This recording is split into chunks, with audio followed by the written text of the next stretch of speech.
could have been about, I know, like 1 year. I think maybe it might come all I can That's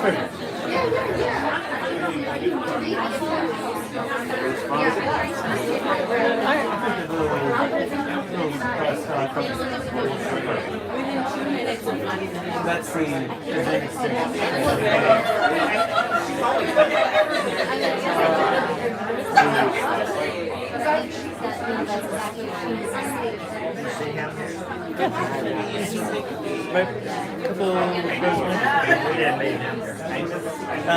not yet, I don't think.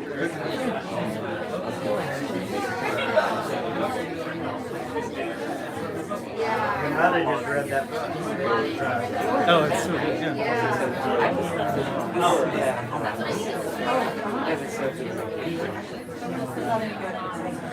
Well, a couple we did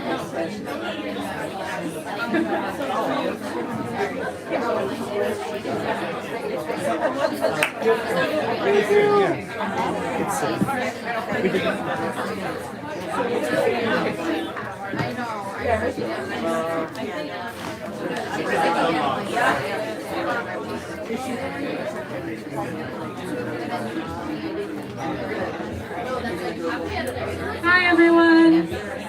Hi, thanks all so much for coming out here tonight. I'm Jenny and I'm on the events team here at Books Are Magic.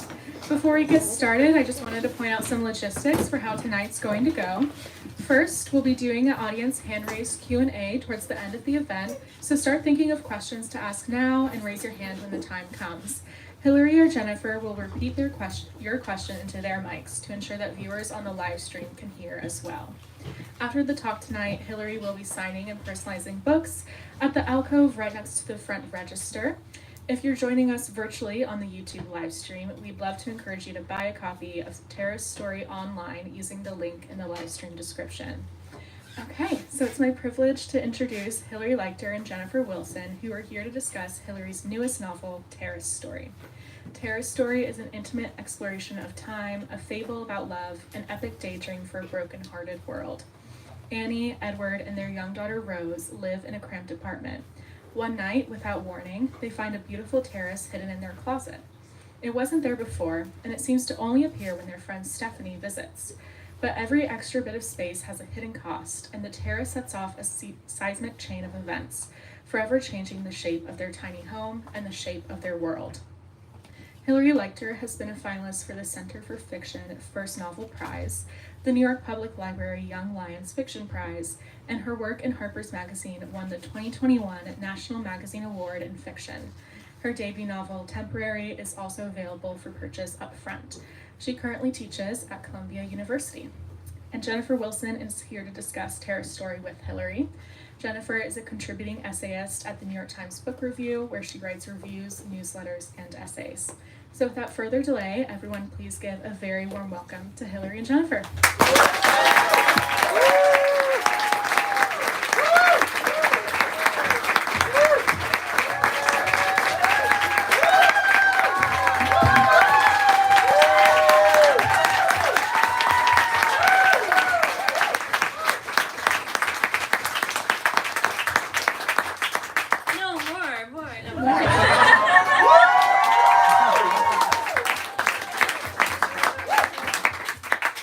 Congratulations, Hilary. Thank you, Jen. Thank you so much for being here with me. Thank you so much for having me. I remember when I first saw the announcement for your book, I loved your last novel, and I was just wondering, like, I wonder who she's going to ask to be in conversation with her. And I was already like, sort of, you know, it's okay, Jen. It's okay. She's not going to, obviously she's not going to ask you.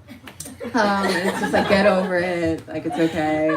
And then you emailed me. I cannot tell you how happy I was. It was. I like to keep people guessing. It was a true Cinderella moment, as I told you already. Well, I felt the same way. Way. I couldn't imagine talking about this book with anyone else. So thank you. Yeah, you're brilliant. Oh. Do you guys know Jen? She's incredible. Congratulations. You know, one of the ways I like to procrastinate when I have to work is scrolling Zillow.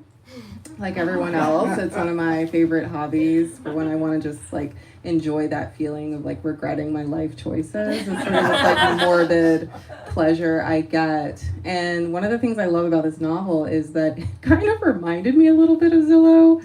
Like when the magic terrace appears and suddenly their apartment is so big, I felt like instantly sort of sucked in.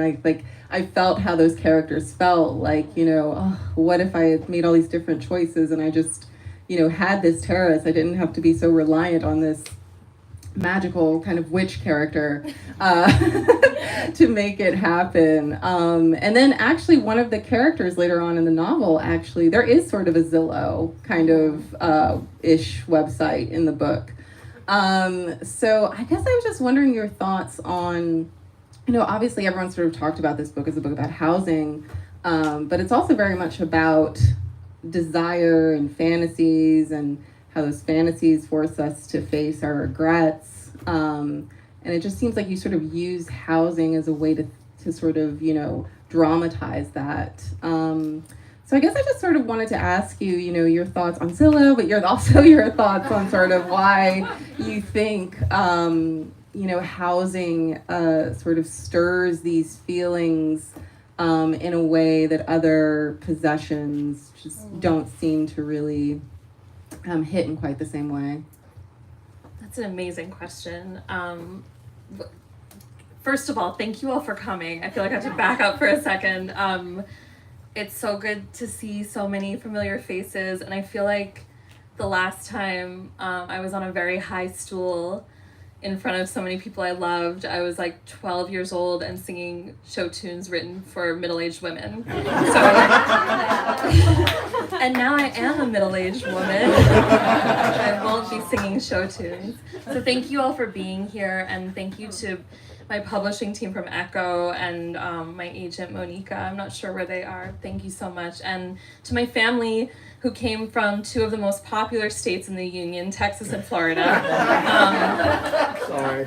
Great for fiction, not so much with politics for those two. And to Matt, who I don't think any of this would have happened without you.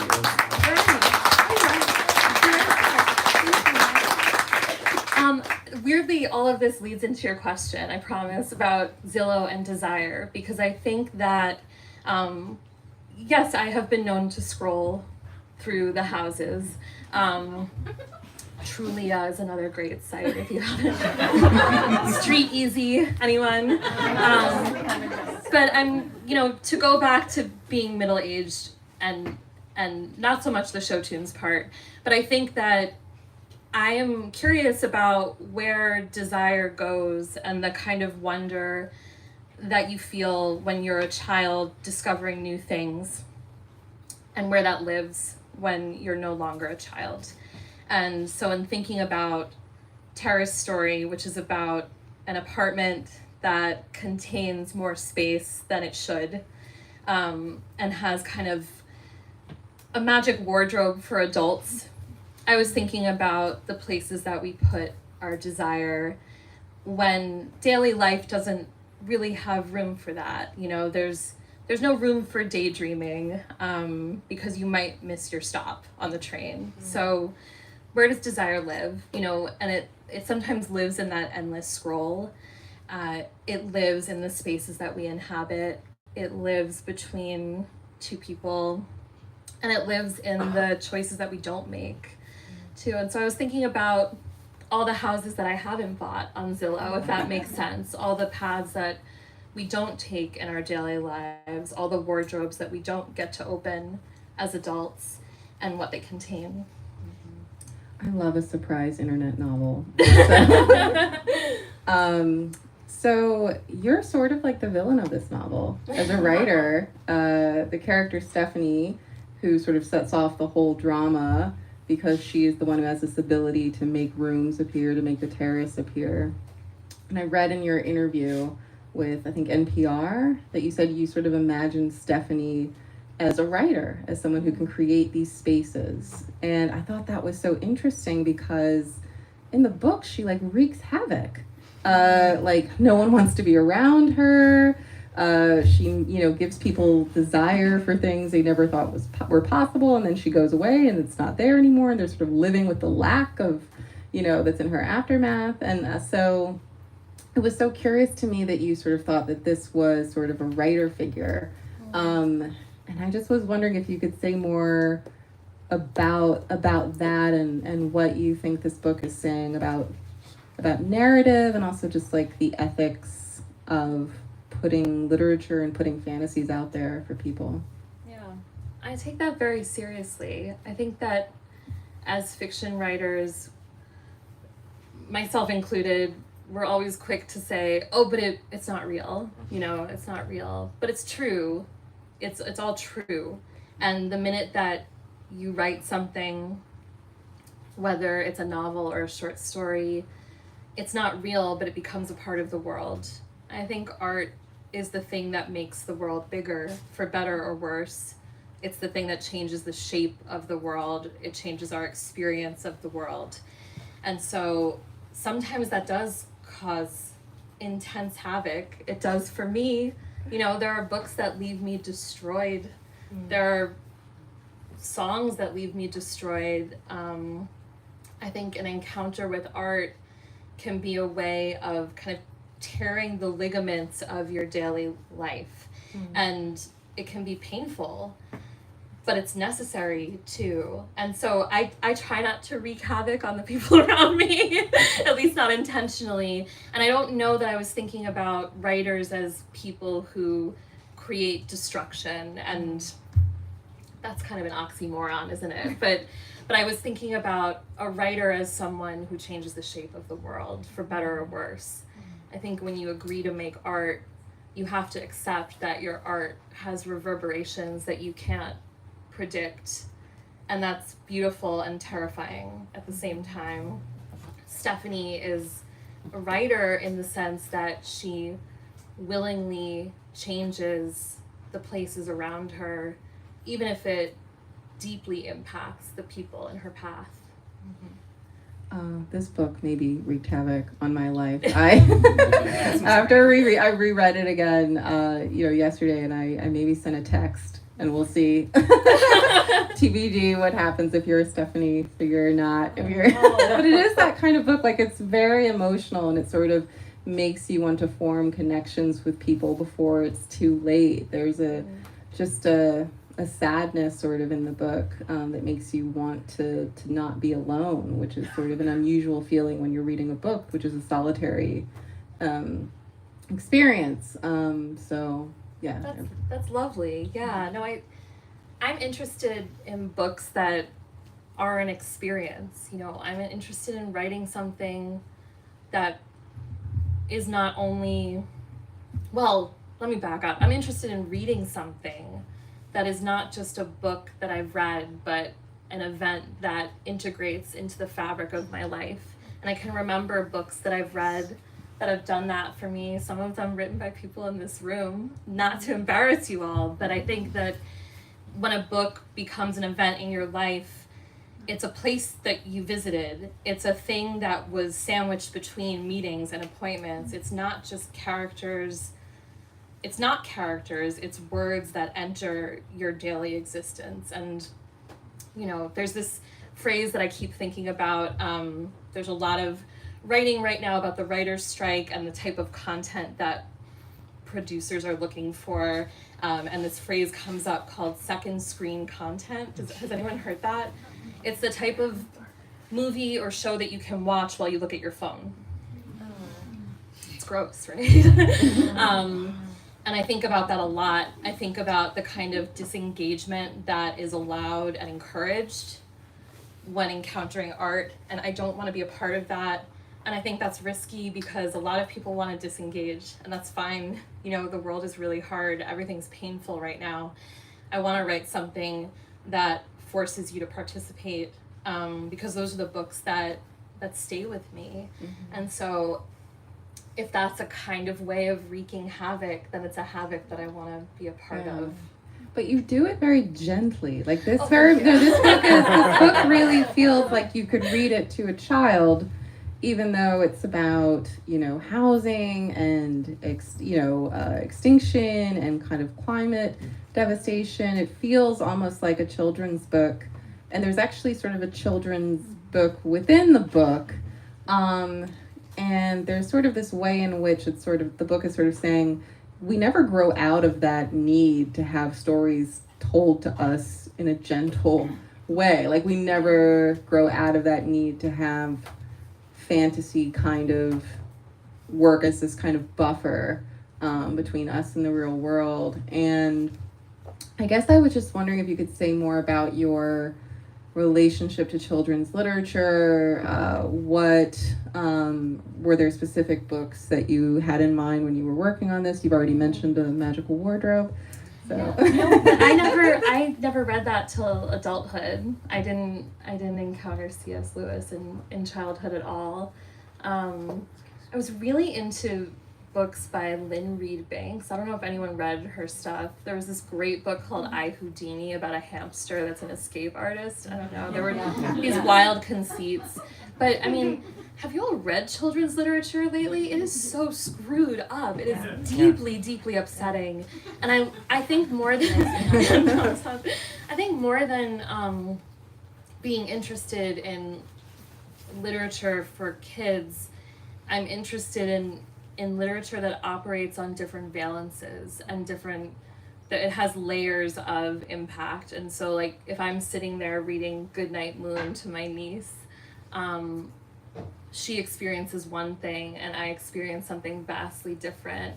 And the best books, I think, are ones that can operate on those multiple registers without anything being lost, without anyone being left out. And sometimes that means a second reading, which, I mean, anytime you tell someone you have to read a book twice to appreciate it, it's like, that is a tall order, right? We're very busy. But I'm interested in multiple readings. I'm interested in encountering things at different parts of your life and the way that a book can bloom when you devote more of your time to it than just one chunk of 10 hours or whatever it is.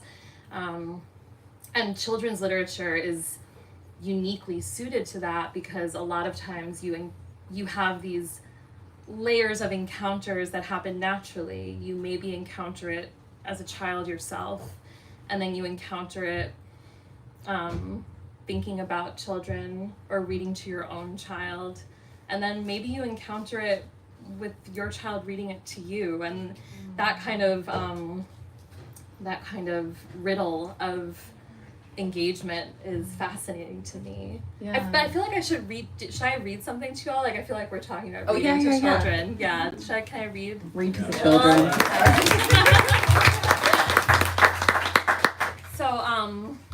So like I have to do something weird. I can't just do anything normal. So this book is about places that are bigger than they appear, and so I thought, how can I make this book and you all schlepping out here tonight feel bigger than the book that you all bought? Thank you so much for buying a copy. And so I wrote a new story, and it's collaged from deleted phrases and lines that were in drafts of Terrace story that didn't make it into the final book. And it's called Alcove, which was a title of a section of the book that didn't make it into the final version of the book. And it's my way of making the book bigger for all of you who are here tonight, and also thinking about how books are always bigger than the book we wrote, and how the book you read is always bigger than the one that I wrote. So I wanted to engage with that. So this is Alcove. If you press a certain spot, an opening appears. No witnesses, how the earth always changes. A dare someone made, a sheet of perforated paper, several shell corporations, the lake filled with glacier water, a local zoning loophole. The office was not even an office. No one under 30 ate breakfast anymore. Kites could go higher, giant crusts of earth. This was the common theory. It was better to hurt yourself than to hurt someone else. It might have been nonsense. Students were reminded of a popular movie franchise. Look to your left, look to your right, little vermilion spots. 2. They were distressed, but for different reasons. She had been published without compensation. There were no buildings named after her. He would make everything worse. No one waiting for him to turn on the sprinklers. In school, had he ever even worn a coat? She waited outside the door, listening, but the door was open. Lunch in a single illuminated square. He stuffed a large leaf into his mouth and it folded over the edge of his lip. She would stay. They would eat. 3. They became historians of the same details. Quick, take a picture, she said. They made minor private deals with the world. They wrote bad essays the night before they were due, and some poor schmuck like you had to grade them. What happened after that? Would it be painful? Who taught you how to do it like that? A birthday party on the ground, a retirement party. Wasn't that what happened to everyone eventually? Were snails sluggish, or was that slugs? The research was not adequate. The office denied the forms. 4. By the staircase, her exhaustion. He picked up one place at a time. We need to get you some migraine pills, he said. She thought he wanted to talk about love. He expected that the problem was resolved. That terrible fight. Whatever. Somewhere in their time apart, she drove through his town without stopping. The wet spring city, the original crater in the attic of the family estate, her alma mater after dark. She played dead as a preamble to dying. It made her feel better, but she wasn't sure exactly why. Something tugging at her chest. Would she be left alone? 5. Flash forward thousands of years. The jump might kill her. Her friend promised to post the picture. The winter had been awkward. A nearby bench melts into late March. A soft cardigan. For a month or two, on blankets in crop tops. 20 years on, 10 years before, 50 years hence, practically overnight. She forgot about that whole day. She made a note in the margin, a true souvenir, a ritual from far enough away. That night they went out for drinks. He set the sprinklers on a timer.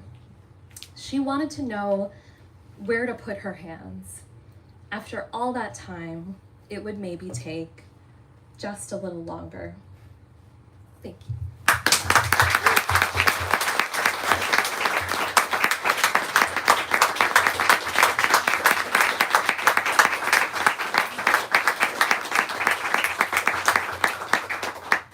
If you grab a copy of the book tonight, the story is in there. So each book has a little terrace for each made out of words. That's a good segue to my next question, which is this book is so funny. It's like laugh out loud funny.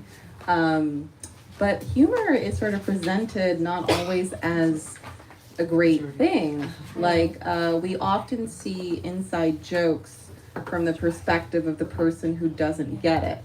Yeah. So we often see characters who are outside the inside joke, sort of locked out, the way that a character eventually becomes locked out of the magical terrace. And I'm just sort of curious, like, what is your relationship to comedy? Because I often see it sort of used in this book. You're so good at it, but it's like you also are sort of showing your reader that in some way humor can't be totally trusted, or that it's more complicated than that the payoff of a joke, that someone has to pay that price, you know. I don't know if that's the way That's to put it. beautiful. Yeah, I love that someone has to pay for the punchline of a joke.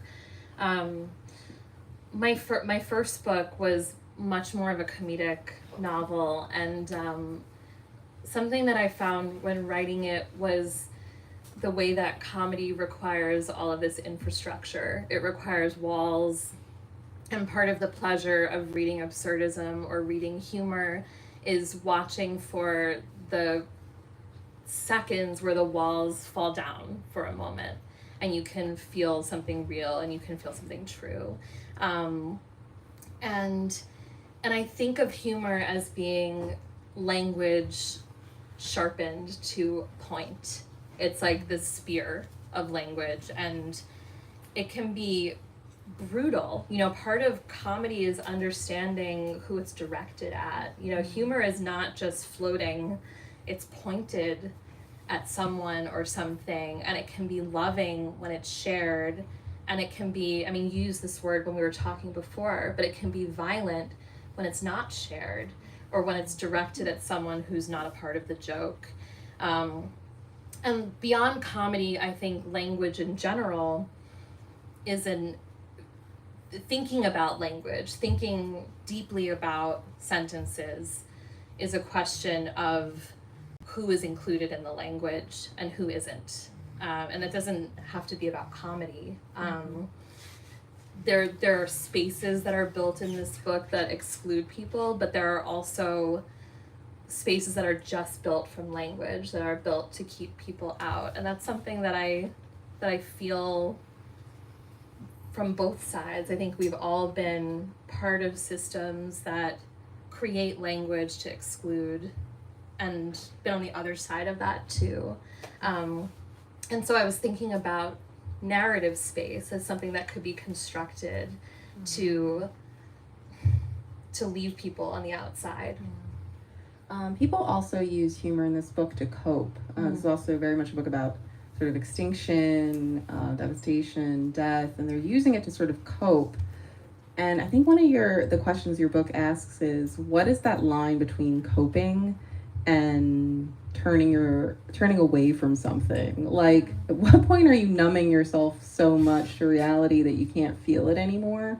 And it seems like you're using sort of humor and the way people cope with humor also as a way to think about, the difference between sort of facing something head on versus sort of, being ironic about reality. Yeah, I mean, I think the only way to engage with reality anymore is sideways. And you actually wrote something that I love about this in your essay about how student loans impact fiction. And there's this phrase in your essay how narrators in these contemporary narratives where people are saddled with debt have been robbed of rising action. And I love that phrase, like there's something stultifying about contemporary life that forces a different sort of narrative structure. And I think humor can provide suspense and delirium and kind of an anti-room to narrative, because I don't know that a 3-act structure with like a denouement really exists for us anymore. Do you think it does? Do you think that's still available?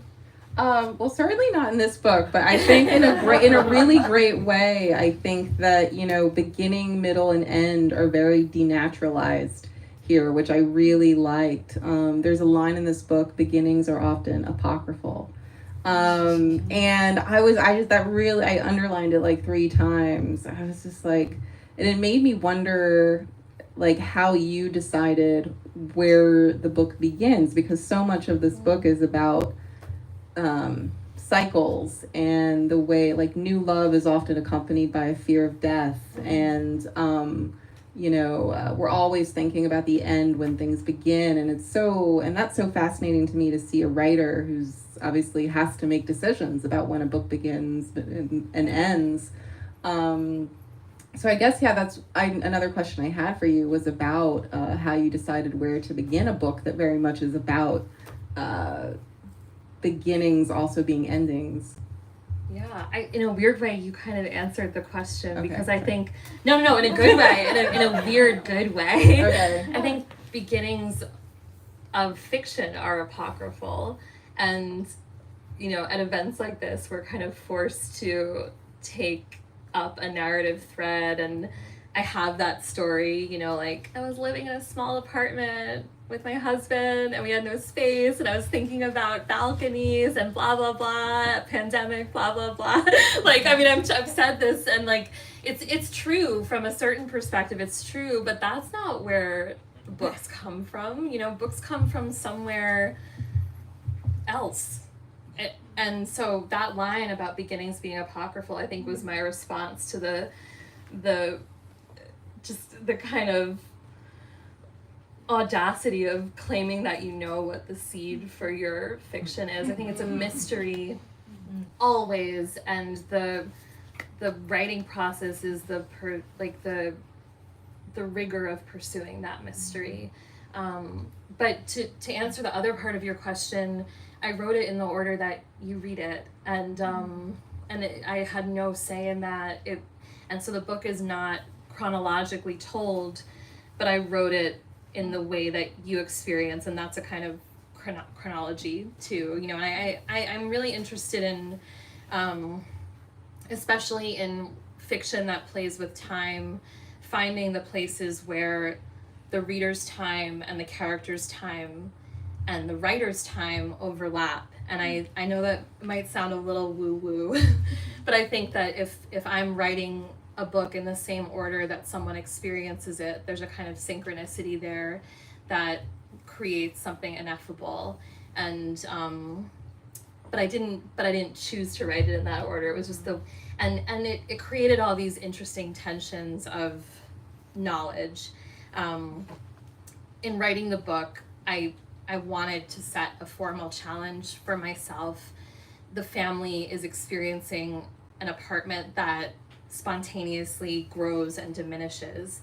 And I thought, well, what if I could write a book that expands for the reader and contracts, and what would that look like? How do I do that? And I didn't want to write something with formal tricks where there's text running around the edges of the pages, which is beautiful, but I didn't want to do that because I actually don't think that's what makes you feel empty or full. I don't think vision is how we experience space, actually. I think space is something internal. So I thought a lot about how to make the book feel like it was changing size, and the answer was perspective and structure. And so through writing the book in a way where it's not in chronological order and giving each section to a different character, the question of space became a question of knowledge, and what we know and what we don't know, and what the characters know about each other and what they don't know. I always think of your last book, Temporary, as being about work, but now that you're talking, I'm realizing it's about time, obviously. And so I guess I'm sort of wondering, as you talk about time and narrative structure, to what extent these continue to be political concerns for you, even in this book, which is not as explicitly about time and all the ways that, all the forces that try to squeeze out, more of us, in a short period of time. Like, is time still functioning for you politically in this novel? It is a very political novel. Yeah. Do you think so? Yeah. I mean, okay. yeah, absolutely. I hope the questions I've asked have sort of drawn that out, but it's very much about sort of space and desire and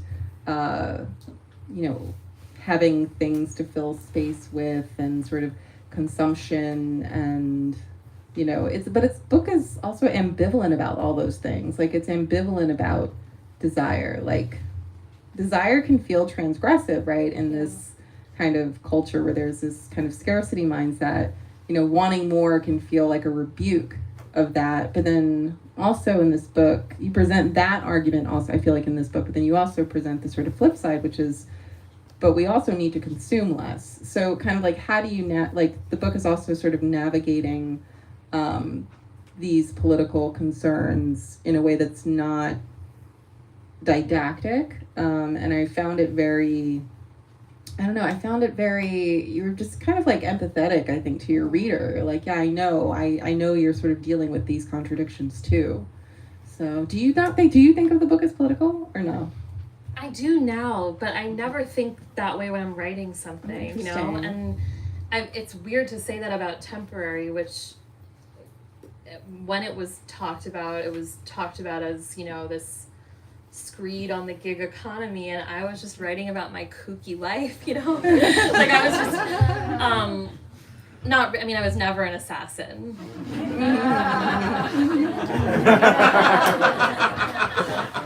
That I was a pirate though, but I think that I like to be a student of whatever I'm thinking about, whatever book I'm writing, and I think for me personally at least, I think if I went in thinking I'm gonna write about the politics of our diminishing planet, it would have come out all wrong because it would have presumed that I know something about that, and if writing a book is a learning process, then, and learning is political, you know, so if my books are political, it's because I like to learn what they are as I write them, instead of taking a didactic approach and trying to teach, oh God, what, no, God forbid, but I thought, I thought a lot about these questions in editing, you know, and what it meant to write a book that essentially asserts that our comfort comes at someone else's expense. That's like one of the arguments of the book, and I think that's true whether we mean to do it or not, and in small ways and in large ways and in communal ways and on a person-to-person level. But I went back to books instead of going to politics or thinking about the world. And I started looking for places in literature where there were terraces and where there were like balconies and verandas. And I started collecting them and thinking about them and thinking about why they existed and what their purpose was, and kind of finding the politics of the book through constructing my own poetics of space through a bibliography. And you know, it's where Calvino's Mr. Palomar goes to look at the stars, right? And to imagine what it feels like to be a bird. It's where in the summer book the rocks that lead down to the water are terraced, right? The depths that the granddaughter is not able to swim yet. And then if we expand it to verandas, it's where the grandmother loses her teeth. And it's where Shiv and Tom have that horrible fight. It's where Romeo and Juliet meet, except it's not, because there is no balcony in Romeo and Juliet. That's something that we just added there because we're so comfortable with these structures floating in the air. I think the thing that I found is that these places exist to say the things that can't be said. And that's political, you know, whether I like it or not. You know, creating a space in a book where a character can say the unsayable. Yeah, because it already feels like a space that's not entirely real. It feels like a literary space. It feels like a cinematic space. Yeah. I love that. I think is it time for audience Q&A? I think we're about ready for that. Yeah, I got the thumbs up. Okay, so I think we have a question back there. Am I giving, I'm gonna repeat that's the thing that you explained and I just totally forgot. Okay, sorry. I wanted to know if Hilary could tell us about the cover image. The question was, can Hilary tell us about the cover image? Thank you, Catherine. Yeah, so, it's such a good story.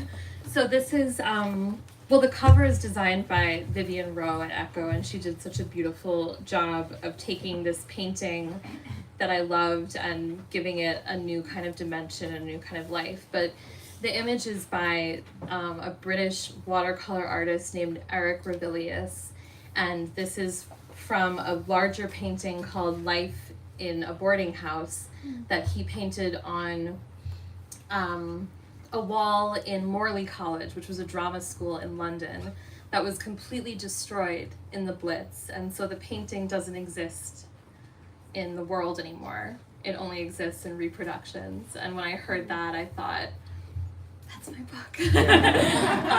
And he has this beautiful life story. He was also married to an artist, and they had a daughter named Anne, who is the main character in this book, and they both died young, and Anne's parents both died young, and there were all these reverberations from what I had written through this artist's life, and it kind of confirmed what I feel and suspect, which is that books are influenced by things that we don't know and things that haven't happened yet. So that's, yeah. But to Eric Ravilius, his other paintings are incredible. Thank you for asking that. Other questions? The hand here. I'm so intrigued by this story made from deleted sentences, and it made me curious, what was your revision process like for the book, and what changed from the early drafts to the final book? The question was, what was the revision process like for this book? Yeah, that was a great question. So the book started as a short story. The first chapter was published as a short story, and then I wrote it in like 2017, and then it was published in 2020, and the world had changed quite a bit, and I started thinking about the story again, and I realized that there was maybe a novel hidden in the closet of my short story. So I went back to it, and I wrote the first draft very, very quickly, the whole book in a month, and then I spent about a year just like painstakingly revising every single sentence, and that fast and slow method has really worked for me for 2 books now, and I think it will never work again. So I think there was a question back here. Yeah, can you talk about your inspiration and fascination with time? Like where do you pull from when you think about that, and like how did you craft the time in this novel and in Temporary? I think the question was like, where does Hilary pull from when she's sort of thinking about time in her books? What are her inspirations for how she represents or thinks about time? well, I'm from the future, so that's the main thing. Yeah, I don't like, what is the origin story for my obsession with time? I have no idea, but I teach a class on time at Columbia, and was teaching this class when I was writing and thinking about this book, and it became clear that writing about space could never not be writing about time, and if space was wobbly in the book, time had to be wobbly too.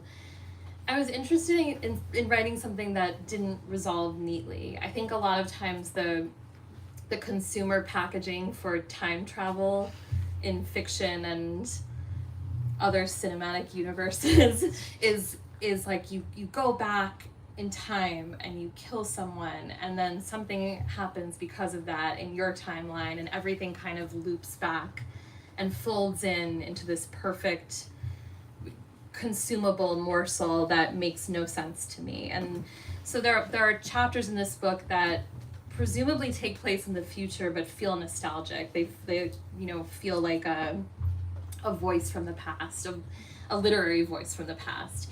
And the chronology doesn't always match up in the book. And those inconsistencies are intentional because I think they are honest about the way that we experience time. And yeah, so part of the challenge for me was, can I write something sensical that maybe defies logic a little bit? And I hate writing rules and like writing advice, and I hate the idea of internal logic, like everything has to abide by some sort of like government that you've created for your that feels so terrifying to me, and so I wanted to dismantle logic more than time. But I just want to note the endings of each section are so satisfying. Like, so I know you mentioned that they're like not everything gets resolved, but yet it feels so complete. And maybe that's why, because not everything gets totally resolved, it just has an honesty about it that I just find so, even when this book gets very otherworldly, it feels so grounded. And I think because it stays really close to feelings and emotions. Thank you for I saying that. I really love this book. Okay, here we go. And then a couple more. Excellent book. I highly recommend it. So, this question for both of you. So I've noticed that some reviewers and people reading this, they want to insist on calling it stories. Yet you look at the cover and it says something else. I was wondering, why do you think that people want to grab on to a shape of like linked stories, and is it or is it not resolve it forever for us?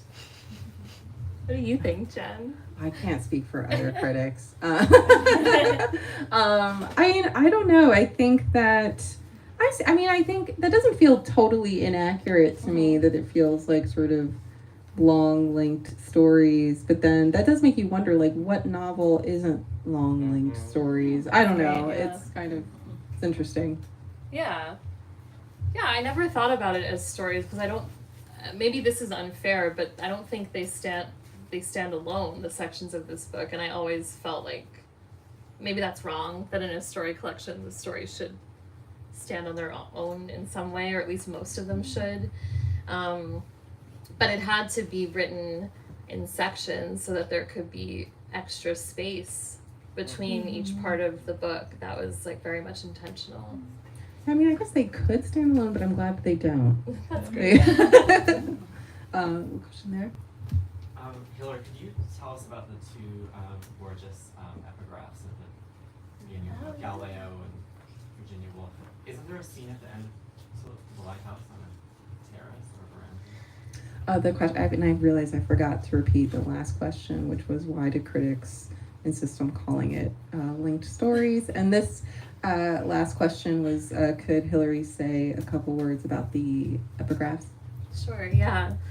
So Galileo, without giving too much away, there's kind of a vertical leap that happens in the last section of the book, and I wanted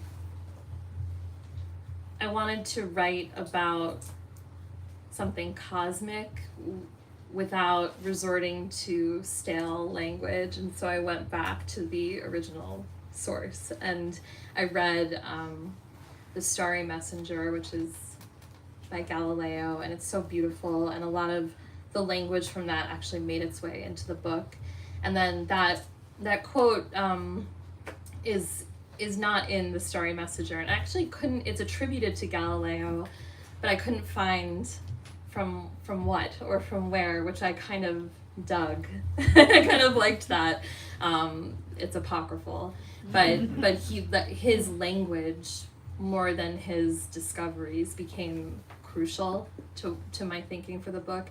And then to the lighthouse, I have to embarrass my friend Emma Copley Eisenberg, who's here. We had a little writing residency where I was editing this book, and the section that I mentioned earlier that got cut, it was awful, but I was trying to explain to Emma what I was trying to do with that, and she said, "Oh, you're trying to do a Time Passes," which is this chunk of, I think it's 10 chapters. I'm turning to Wendy and Ricky for that, in the middle of To the Lighthouse, where time passes. It just does, and we shoot forward through the lives of these characters. And I said, "Oh, you're right, I am trying to do that, but Virginia Woolf already did it." Whoops, my bad. So we went back to the Airbnb, and then I reread those chapters, and that line is from the first paragraph of Time Passes, and yes, they're standing on a terrace, and I had goosebumps all over. That's where it came from. I think there was a question back there. I'm curious, you've mentioned before, like, how it's valuable to have time as a writer, like before being published, to find your voice. And I'm curious, like, how you found more of your voice between your first and second book, or like how, like, if there were specific things you thought about to grow as a writer, or if you just jumped in, or what that process was. So I think the question was how you feel like you have grown as a writer in between your last book and this one, and how you have found your voice maybe in different ways. I think that finding your voice and waiting is just something that old people say to make themselves feel better.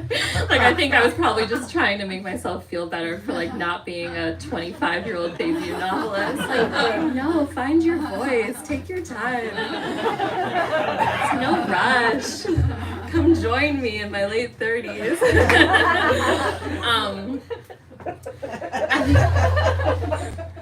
No, but also I think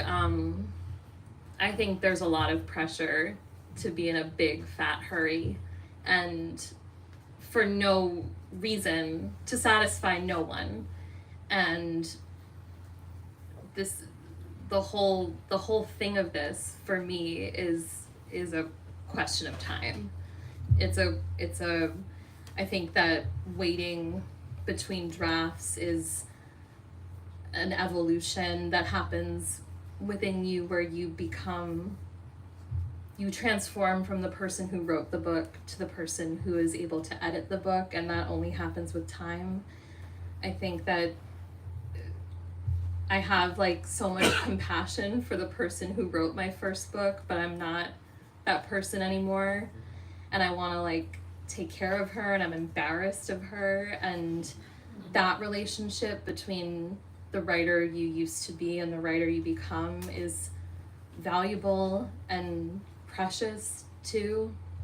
I think there's pressure to make a decision about yourself, and I don't ever want to do that. And so I don't, like, is Terrace story a better book? Is it like a more evolved book? No, it's just different. And I think that for me at least, the life that I want to have as a writer is one that's marked by a completely different book, followed by a completely different book, followed by a completely different book. That's what's exciting to me.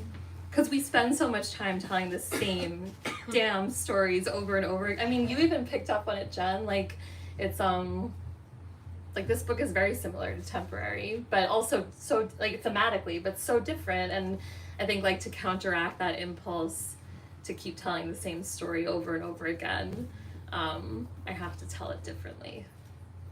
I don't know if that answered your question. Okay, good. I'm getting the kind of wrap up, so we have time for one more? Okay, I think we have time for one more. Well, I absolutely adored this book, Hilary. And one of my takeaways was just that it made me think about memory in a completely different way, and the way that memory kind of keeps us connected across time and space and even galaxies here. And, you know, it almost doesn't matter what's true. It's what we hold in our minds. And I wondered if you could talk a little bit more about how you played with that idea in this. Yeah, so the question is about how you play with memory in this book. And it seems like memory is, not to answer the question for you, but it seems like one of the really great things about memory is how it also kind of denaturalizes kind of chronological time in this book. It sort of takes, it's one of the things that takes the ending back to the beginning for you. Yeah, I think that's a beautiful question. Thank you, Kate.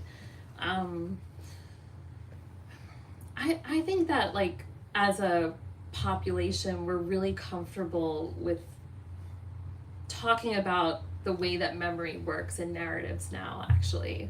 Like, to the point where maybe I'm a little tired of, maybe I don't want to talk about it anymore. I think that, like, it's easy to find the way fiction moves backward into and the way that the things we remember are fiction. And with this book, I was actually interested in the opposite. I was like interested in the way that fiction moves in reverse into the future. I think that so many of the most interesting emotions are actually governed by what hasn't happened yet rather than the past, like desire and hope, anxiety, fear. And I wanted to think about those emotions. And the amazing thing is that everything I'm saying is also not true, because everything governed by the future is also governed by the past. So in thinking about memory as something that maybe hasn't happened yet for the characters, I was able to write something that tilted nostalgia on its head and tilted the way we hold past experiences on its head. I'm realizing this is why Zillow came up for me, because it's really like your fantasies about the future colliding with your regrets about the past. Okay, all right, and with that, I think we're done. Thank you, Hilary.